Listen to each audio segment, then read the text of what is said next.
एक बार की बात है, महात्मा बुद्ध के शिष्य आनंद कहीं जा रहे थे। रास्ते में उन्होंने देखा कि एक वृद्ध व्यक्ति एक चट्टान पर बैठकर रो रहा है। वे उसके पास गए और बोले, क्या है वक्त, तुम कौन हो और यहाँ क्यों रो रहे हो?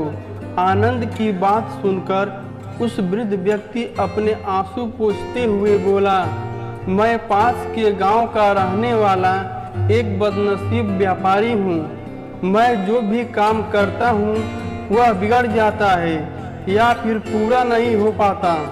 मैं व्यापार के चक्कर में अपनी पत्नी के गहने भी गंवा दिए। मैंने अपने परिवार को भी धोखा दिया, यहाँ तक कि मेरा घर भी गिरवी पड़ा है।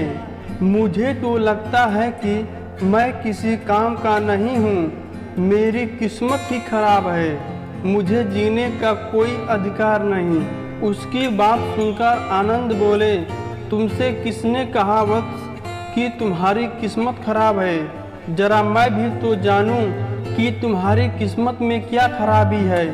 वह व्यक्ति बोला, पहले मैं खेती करता था, पर हर साल उसमें कुछ नहीं होता था। हमें घाटा होता था। कभी सूखा पड़ता था तो कभी ज़्यादा बारिश के कारण फसल बर्बाद हो जाती थी। इससे परेशान होकर मैंने अपने पत्नी के गहने बेचकर अपना व्यापार शुरू किया, लेकिन मेरा व्यापार भी नहीं चला। शुरू में परिवार वालों ने मेरा साथ दिया, लेकिन जैसे जैसे मुझे नुकसान होने लगा, मेरे परिवार वाले भी मुझसे दूर होने लगे। मैं यह सब अपने परिवार के लिए ही कर रहा था, लेकिन अब वे लोग मुझे देखकर नजरें फेर लेते हैं, मुझसे नफरत करते हैं और मुझे ही मेरे परिवार की दुर्दशा का जिम्मेदार ठहराते हैं। उस व्यक्ति ने एक गहरी सांस ली और फिर बोला, मेरा एक मित्र है, उसने भी मेरे साथ अपना व्यापार शुरू किया था। उसका व्यापार अच्छा चल रहा है।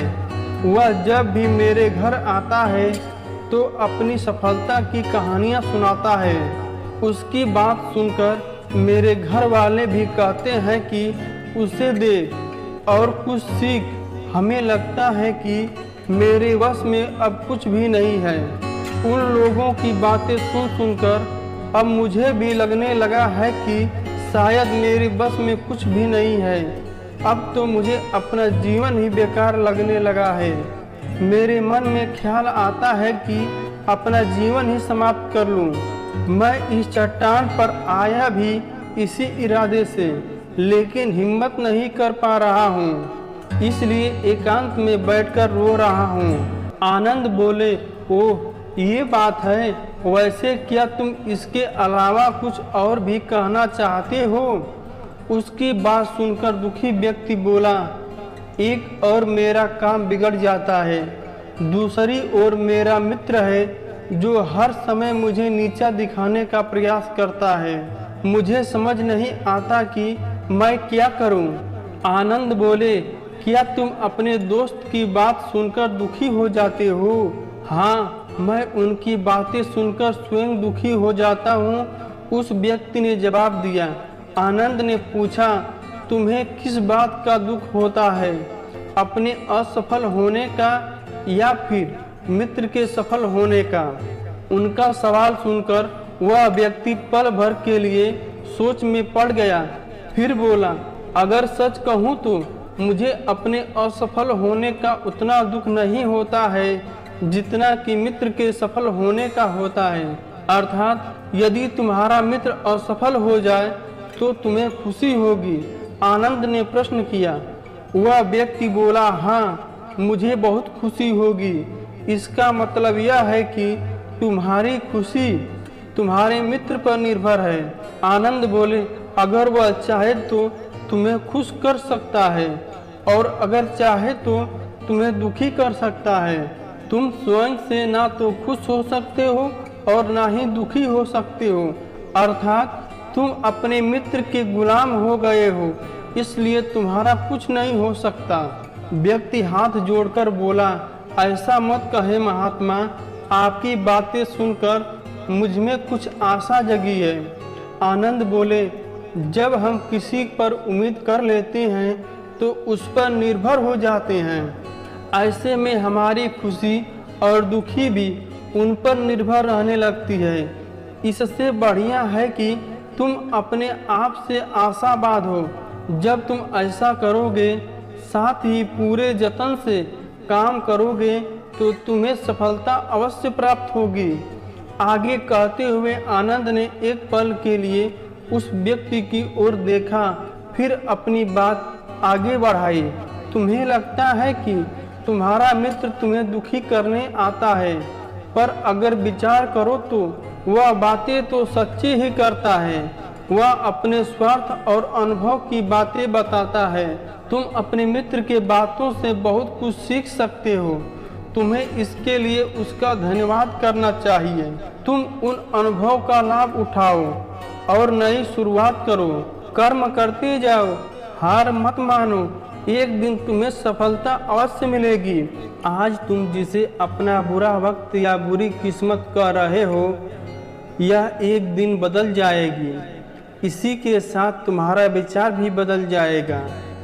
और देखना, जब तुम्हारा अच्छा वक्त शुरू होगा, तुम्हारा मित्र भी तुम्हें अपनी सफलताओं की कहानियां नहीं सुनाएगा। तब वह अपनी असफलताओं की बातें बताएगा, ताकि तुम उसकी बातें सुनकर भ्रमित हो जाओ, तुम्हारा आत्मविश्वास हिल जाए और तुम गलत निर्णय ले सको। लेकिन उस समय भी तुम्हें अपने बुद्धि का प्रयोग करना होगा। तुम्हारा मित्र जैसा आज तुम्हें दुखी करने आता है, उसी तरह उस समय भी वह तुम्हें दुखी करने आएगा। क्योंकि जिस तरह उसे देखकर तुम्हें मज़ा आएगा, उसी तरह उसे भी तुम्हें दुखी देखने में उतना ही मज़ा आता है। वह व्यक्ति बोला, आपने सही कहा, लेकिन मेरा सबसे बड़ा दुख यह है कि मेरे परिवार के लोग भी इसमें शामिल हैं। वास्तव में मैं अपने परिवार के लिए अच्छा करना चाहता हूँ, लेकिन वे लोग मेरी बात नहीं समझते। वे भी मुझे गलत बनाते हैं। आनंद बोले, मैं सब समझ गया हूँ। तुम सांत्वना चाहते हो। वास्तव में इस दुनिया में सभी लोग सांत्वना चाहते हैं। हम चाहते हैं कि जब भी हम कुछ करें तो मेरी लोग प्रशंसा करें, लेकिन ऐसा नहीं होता। इसलिए हम दुखी हो जाते हैं। हमें लगता है कि हमारे मित्र और परिवार मतलबी हैं। आनंद ने कहा कि तुम अपने लिए कार्य करो अच्छे से। आगे चलकर अपने आप सब अच्छा हो जाएगा। महात्मा की बात सुनकर व्यक्ति बहुत खुश हुआ और कहा, आपने सही कहा। अब तक मेरी किस्मत दूसरे के हाथ में थी, इसलिए मेरा सारा काम बिगड़ रहा था।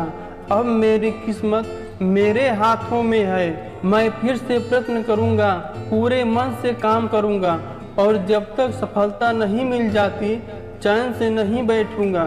उस व्यक्ति की बात सुनकर आनंद मुस्कुराए और वह व्यक्ति वहां से चला गया। उसने नए उत्सव के साथ फिर से अपना व्यापार आरंभ किया। उसका व्यापार चल गया। अपनी मेहनत और लगन के बल पर वह एक बड़ा व्यापारी बन गया। परिवार वाले भी उसके साथ आ गए और उसका जीवन हंसी खुशी बीतने लगा। अब वह अतीत का रोना छोड़ चुका था।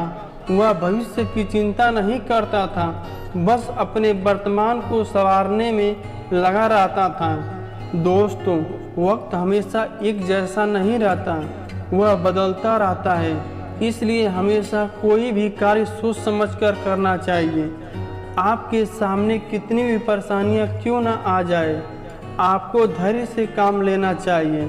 दोस्तों, जानकारी कैसी लगी कमेंट करके ज़रूर बताइएगा। हमारे चैनल को लाइक करके सब्सक्राइब कर दीजिएगा। धन्यवाद।